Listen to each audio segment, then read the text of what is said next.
আমি জানি চম্পা, এটা তোমার মনের কথা না। তুমি ঠিকই মনে মনে আমাকে পছন্দ করো, কিন্তু আমাদের দুই পরিবারের শত্রুতার কারণে সেই কথাটা আমাকে প্রকাশ করতেছ না। অসুবিধা নেই চম্পা, তোমাকে ভালোবাসার জন্য যদি আমাকে ওই বিশ্বাস বাড়ি ত্যাগ করতে হয় সেটাও আমি করবো। প্রয়োজনে প্রয়োজনে যদি আত্মহত্যা করতে হয় সেটাও আমি করতে রাজি আছি। পাগলামো করিস রে মতি, আমি সত্যি করছি। তোর চাচতো ভাইকে আমি যা যা কইছি সব কিছু মিথ্যে। তাছাড়া তোর চাচতো ভাই যে বাড়াবাড়ি শুরু করেছিল তার থামানোর জন্যই আমি এসব মিথ্যা কথা বলছি। স্বীকার করতেছি যে তুই মানুষটা খুব একটা খারাপ না, তোকে ভালোবাসতে পারলে ভালোই হতো, খারাপ হতো না। কিন্তু কি করবো ক, জন্মের পর থেকে তো তোর শত্রু ভাবা ছাড়া অন্য কিছু ভাবার কোনো সুযোগ পাইনি।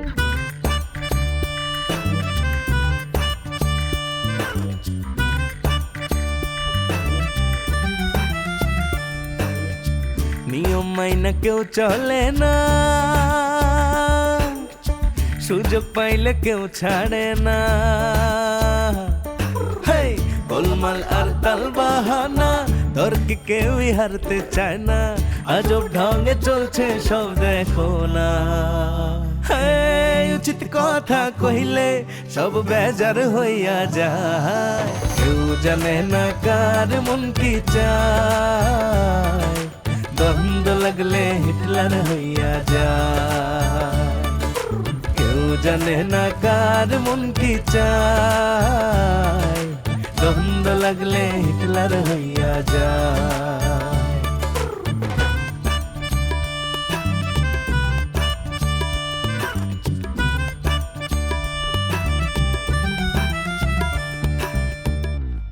চম্পা, সময় তো এখনো চলে যায় নাই। সেই জন্যই তাই ভালোবাসার ফুল কেন তোমার হাতে দিয়ে করলাম যে আমার ভালোবাসা কেন তুমি গ্রহণ করো। কলম তো মতি, সেটা আরো সম্ভব না। আমার বিয়ে ঠিক হয়েছে আমার মামাতো ভাইয়ের সাথে। পাত্র ঢাকায় থাকে, নায়কের মতো দেখতে শুনি। অসম্ভব, আমি তোমাকে ভালোবাসি। আর একবার যখন তুমি তোমার মনের কথাটা আমাকে কয়ে দিছাও, তখন সেটা তো আর ফিরে দিতে পারতেছি না আমি। বন্দুকের গুলি যেমন একবার বাড়া গেলে সেটা আর ফিরে নেওয়া যায় না, তেমনি আমার ভালোবাসা আর ফিরে নিতে পারবো। কিন্তু তোমার মামাতো, খালাতো, চাচাতো, ফুফাতো যে ভাই খুশি আসুক, যত নায়কের মতো চেয়ারে হোক, কোনো অসুবিধা নাই। দরকার হলে তাকে আমি মার্ডার করে ফাঁসির ঝুলবো। আমি তোমাকে ভালোবাসি, কথাটা তোমার মনে রাখো।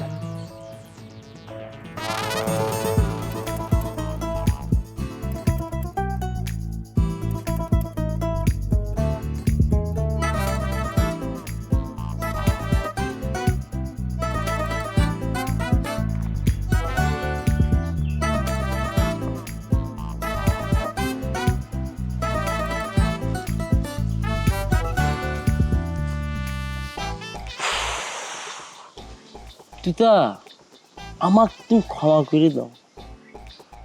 তুমি আমাকে ফোন দিলে আমার শারীরিক অবস্থা এতটাই খারাপ যে আমি তোমাকে ফোন ধরতেই পারি না।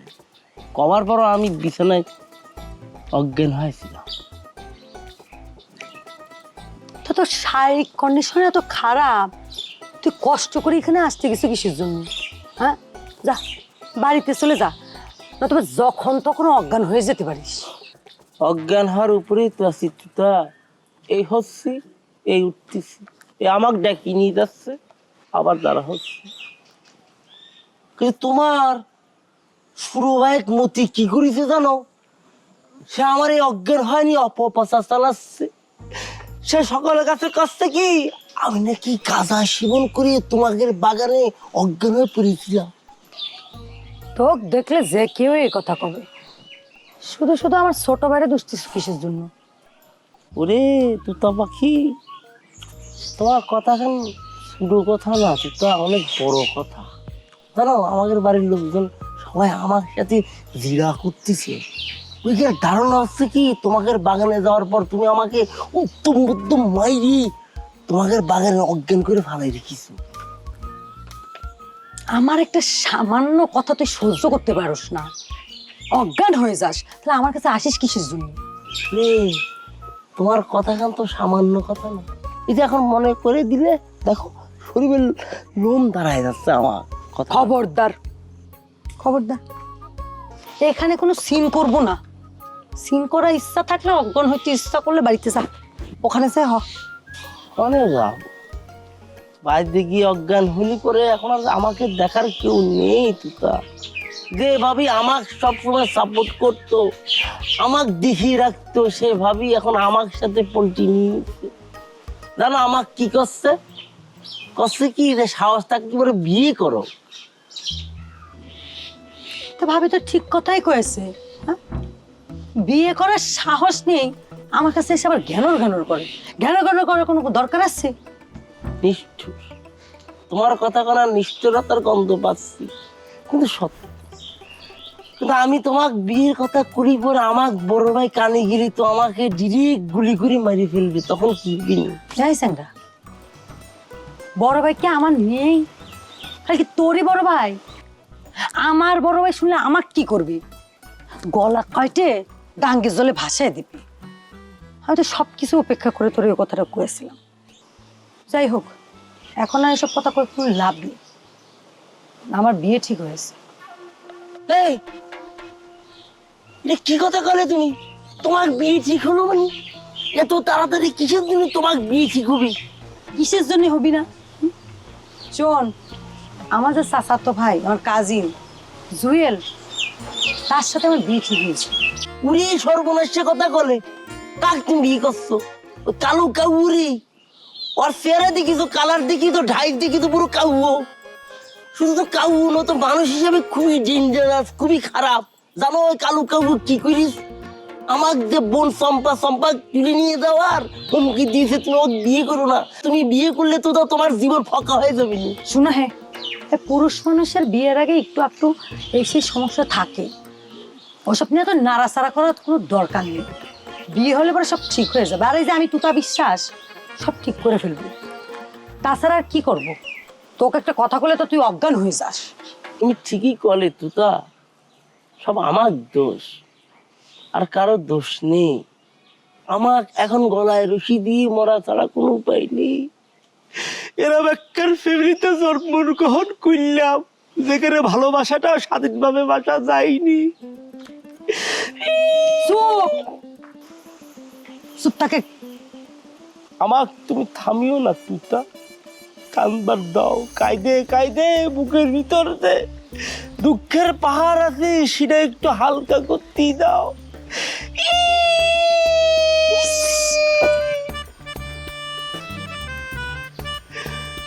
আমার তোতা পাখি উড়ে যায় রে, দুঃখে পরার পিটি যায়।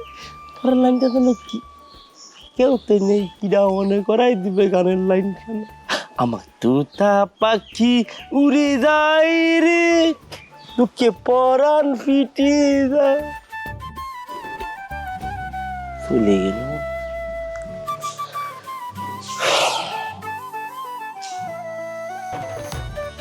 তাই তো লাভ নেই।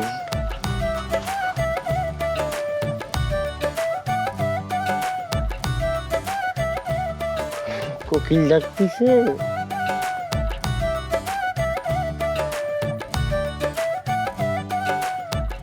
বোমা, বোমা, এদিক শুনে যাও।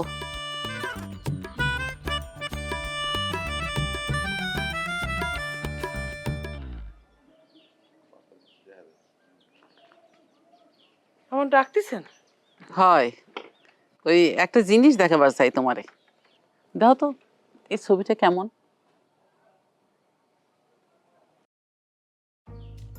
আপনার ওই ভাইয়ের বেটা না?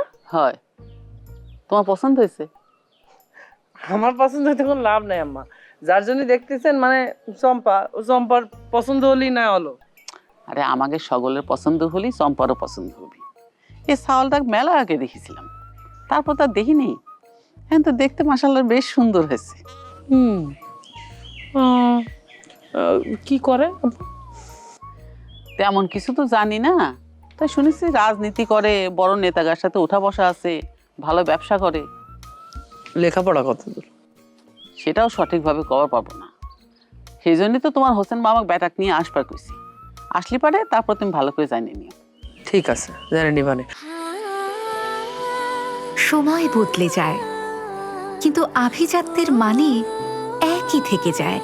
স্মরণের ছোঁয়ায় তোমার উপমায় বদলে দিলে যে আমার। স্যান্ডেলিনা সো, রূপচর্চায় আভিজাত্য। আপনি কি চম্পার সাথে বিয়ের প্রস্তাব দিয়ে দিয়েছেন অলরেডি না? আরে না না, সেটা তো এখনো পর্যন্ত কই নেই। আজকালকার ছাওয়াল পাওয়াল কোনে কার সাথে প্রেম টেম করে বেড়ায় তার কোনো ঠিক আছে? আন্দাজে না জানে না শুনে ফট করে বিয়ের প্রস্তাব দিলে কি ঠিক হবি? বাহ বাহ বাহ আম্মা, আপনার মাথায় কিন্তু রাজনৈতিক বুদ্ধি খুব ভালো। আপনার মাথার একটু বুদ্ধি যদি আপনার বড় ছাওয়ালের মাথায় থাকতো তাও খুব ভালো হতো। তো ছোট মানুষ, একটু মাথাটা গরম। যাকে বাদ দাও, চম্পাক নিয়ে ছবিটা দেখাও আর চম্পার মনের ভাবটাও বোঝার চেষ্টা করো। ভালো কথা, ছাওয়ালটার নামও কিন্তু আমার পছন্দ হয়েছে, লাবু। আম্মা, আপনার এই লাবু কি ঘর জামাই থাকতে রাজি হবে? না মানে করছিলাম যে ছাওয়াল তো থাকে ঢাকায়, রাজনীতি করে, বড় বড় নেতাদের সাথে উঠা বসা করে, মানে এই জন্যই করছিলাম আর কি, ঢাকার ওইসব ছেড়ে দিয়ে এই জায়গায় এসে থাকবে কিনা। কথাবার্তা কয়ে দেখা যাক, যদি ঘর জামাই থাকবার রাজি হয় তাহলে তো ভালো, আর যদি থাকবার রাজি না হয় তাহলে তো আর আমি বিয়ে দেব না। আমার ছাওয়াল মিয়াক আমার নিজের চোখের সামনে না দেখে আমি থাকবার পারবো না বৌমা। বুঝতে পারছি, ঠিক আছে আম্মা, তাহলে একটা কাজ করি, আমি চম্পাক দেখাই নিশ্চয়। যা।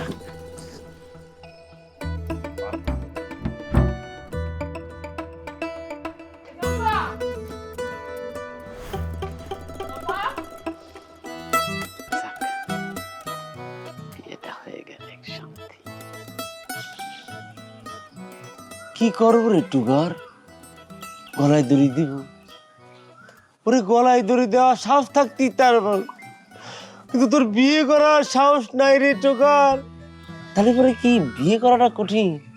আমার তো মনে হচ্ছে গলায় দড়ি দেওয়া হচ্ছে যে বিয়ে করাটা অনেক কঠিন একটা কাজ। কি করবো রে টুকার তুই? তোতা পাখির বিয়ের কথা শুনে আমার বুকের ভিতরে কিছুর জন্য এরকম ফাঁকা ফাঁকা হয়ে যাচ্ছে। এখন আমি কি করব? তোতাকে নিয়ে পালায় যাব? পালাই গেলি পরে তো আমাকে বড় ভাই আমাকে ধরে নিয়ে আসবে। আমি কি করব সেটাই বুঝতে পারতেছি না। আমার জীবনের সবচেয়ে বড় বিলীন হচ্ছে আমার আম্মা। এত স্বার্থপর আম্মা আমি জীবনও দেখিনি। আমাকে শুরু বোন সোমবার বিয়ের কথা ভাবতেছি, প্লেন করতেছি, আর আমাকে বিয়ের কথা ভাবতেছে না। টুকার তুই কি করবি? কাহিনি কি? তুই আবার এখানে আইসু? আর কি সমস্যা কি তোর? একা একা বসে বসে কার সাথে কথা কইস? সত্যি করে কত তুই কি খাস? গাঁজা টাজা খাইছো নাকি?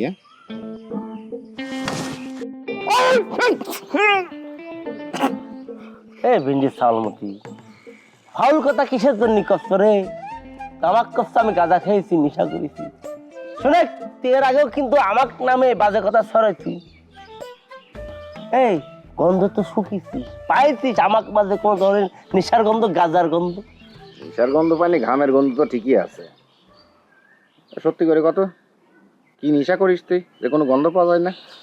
ওরে মতি, আমি টগর সর্দার জীবনে একখান বিড়ি টেনে নেওয়া সে সাহস আমার মধ্যে ছিল না। আমি কখনো বিড়ি টেনে নিতে, আমাকে নেশার কথা করছি রে। তো নেশা যদি না করবি তাহলে পারে সেদিন অজ্ঞান হয়ে পড়েছিলি কিসের জন্য? হ্যাঁ, তোর কি ভূতি আইসে ঘাড় মটকা দিছিল কারে? আবার আজকে এখানে এসে একা একা কথা করছে। এই এটা কি কোনো সুস্থ মানুষের কাম? হ্যাঁ, ধরে নে আমি সুস্থ না অসুস্থ। এখন আমার সামনে থেকে চলে যা, আমাকে একা থাকবি। কি করছিস তুই? আমাদের বাগান থেকে আমাকে চলে যাতে করছিস? তুই হুঁশে আছিস তো? এখন তো আমি 100% শিওর হয়ে গেছি তুই নেশা করে এখানে বসে রয়েছিস, হুঁশে নাই। ধরে নে আমি হুঁশে নেই রে। ভালোবাসা আমাকে হুঁশ থেকে বেশ করে দিচ্ছে। তোর বোনের ভালোবাসা আমাকে নিঃস্ব করে দিয়েছে। তোর বোনের ভালোবেসে আমি বিয়ে করতে চাচ্ছি, তোর বোনের ভালোবাসা আমার ব্রেন শর্ট করে দিচ্ছে রে। এই এই ছাড়াই, এই খাড়া কি করলি তুই? হ্যাঁ, যা কয়েছি তো কয়েছি, যেটা শুনেছিস তো শুনেছিস। আয় আমাকে মারি ফেল, মারি ফেল আমাকে।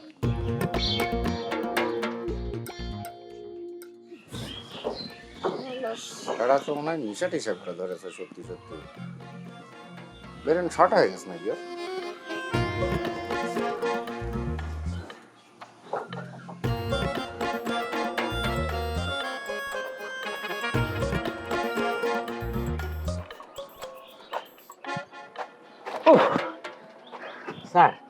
আর পারতেছি না স্যার, হরান হয়ে গেছি। হাঁপা গেছে ও। জি স্যার। একটা জিনিস আমি বুঝতে পারতেছি না, এই নতুন হুন্ডা কিনলাম অথচ স্টার্ট নিচ্ছে না। কেউ কি আমার হুন্ডার উপর বান মারলো নাকি?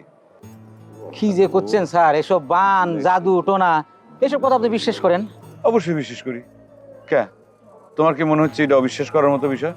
অবিশ্বাসের কথা কিনা জানি না স্যার, ওই বিশ্বাস অবিশ্বাস তো সব যার যার তার তার। তো স্যার আমার মনে হয় কি এগুলো সব কুসংস্কার। খুব জ্ঞানীর মতো কথা কয়ে দিলে, সব কুসংস্কার, তাই না? কুসংস্কারী যদি হবি তাহলে পরে কালা জাদু দিয়ে মানুষের ক্ষতি করে কেবা করে। আর এই যে জাদু টোনা এসব নিয়ে যে নাটক সিনেমা বানায়, সেগুলো বানায় কিসের জন্য? স্যার এসব সিনেমা নাটক তো সব ভুয়া মিথ্যা। বাহ, এই তুমি যখন বুদ্ধিজীবীর মতো কথা কও না, আমার মেজাজটা কিন্তু গরম হয়ে যায়। পটাশ করে কয়ে দিলে যে সিনেমা হচ্ছে মিথ্যে। আচ্ছা, সিনেমা যদি মিথ্যে হয়, তুমি কি জানো সিনেমা হচ্ছে সমাজের দর্পণ। এই সমাজে যা কিছু ঘটে সেটাই হচ্ছে সিনেমার ভিতর দিয়ে দেখা যায়, উপস্থাপন করে। স্যার আপনি কোন জামানার সিনেমার কথা করছেন, নাটকের কথা করছেন সেটা আমি জানি না স্যার। আমি স্যার আপনাকে এখনকার বর্তমান যুগের সিনেমার কথা করছি, বুঝছেন স্যার? স্যার বেদবি নেবেন না, আমি আপনাকে একটা ছোট্ট কোশ্চেন করি, উত্তর দেন। এই যে এখনকার জামানায় যে সব সিনেমা দেখায়, এই দেখা যায় কি নায়ক একাই গুলি করেই যেতেছে, লাখ লাখ মানুষ মেরে ফেলাইতেছে, গুলি ফুরোয় না। এই হাত দিয়ে ঘুষায়া 15-20 জন মানুষ একাই মেরে ফেলাইতেছে, উতায় ফেলাইতেছে।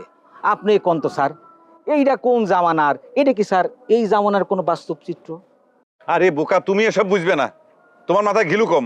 শোনো, সিনেমা হিট করানোর জন্য এসব একটু বাড়াবাড়ি করাই লাগে। আর এই যে জাদু টোনার কথা তুমি করছো যে নাই, এটা যে আছে এর বাস্তব প্রমাণ হচ্ছে আমি। শোনো, তোমার ভাবি প্রথম দিক আমাকে পছন্দ করতো না, আমার দিক তাকাইতেও না। আমি মেলা দিন তার পিছন পিছন ঘুরেছি, কিন্তু সে আমাকে পাত্তা দেয় না, ভালোবাসা তো দূরের কথা। পরে আমার তো খুব মন খারাপ, মনে খুব কষ্ট। আমার এক বন্ধু জাহিদের কাছে কইলাম যে দোস্ত, আমি জীবন মরণ দিয়ে আমি ভালোবাসি, অথচ আমার দিক তাকায় না, আমাকে ভালোবাসে না। তখন আমার বন্ধু জাহিদ কইল কি যে তোর এই গুনাই গাছার জটা বুড়ি আছে, তার কাছ থেকে তুই তেল পড়া নিয়ে আয়।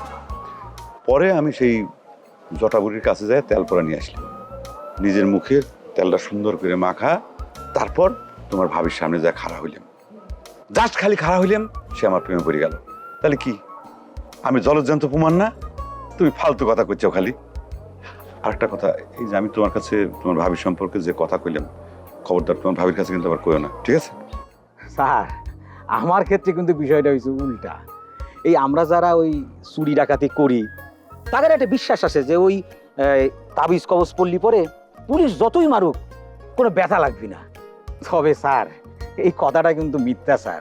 এখনো স্যার এই যে পুলিশ যে আমার এই যে পিঠের মধ্যে, গাড়ির মধ্যে, এই যে হাঁটুর মধ্যে যে বেইটেনটা বেইটাইছে না স্যার, এখনো আমি স্যার লড়বে পারি না। আচ্ছা ঠিক আছে, ঠিক আছে, তোমার কথা আমি বুঝতে পারছি। তুমি বিশ্বাস করো না বিশ্বাস করো না, আমি বিশ্বাস করি, ঠিক আছে? আর আমার কথা আমি তুলে নিচ্ছি, আমার এই হুন্ডায় কেউ বান মারে নাই। ক্লিয়ার? যাও এখন ঠেলো, হুন্ডা ঠেলো। স্যার মাজার ব্যথা লড়বে পারতেছি। আরে ঠেলো। কি ব্যাপারটা কি? বিষয়টা এইরকম হইয়া গেল না যে ঘোড়ায় চড়িয়া মর্দ হাঁটিয়া চলিল। হ্যাঁ বড় ভাই?